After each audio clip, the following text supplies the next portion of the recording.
وصلت في الجهة اليمنى الآن بوداوي، هذه فرصة، هذه رأسية، أوه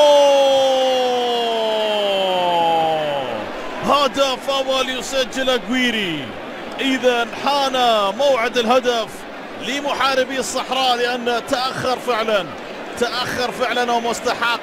هدف يفرح الملايين في الوطن العربي والأنظار المعلقة هناك في الجزائر لفرحة جزائرية عربية بهدف أول مستحق. تأخر لكن أخيرا أتى الآن في أواخر الشوط. هذه الكرة الآن في الجهة اليمنى، بوداوي تحرك جميل، ثم العرضية، هذه الرأسية، غلطة جميلة من حارس المرمى، غلطة جميلة. الرأسية قوية، حاول انه يتصدى وبالتالي الكرة فلتت بهذه الطريقة لفرحة لهدف يفك تعقيدات كثيرة كان ممكن يمر فيها المنتخب الجزائري، لكن هنا حارس المرمى بوكو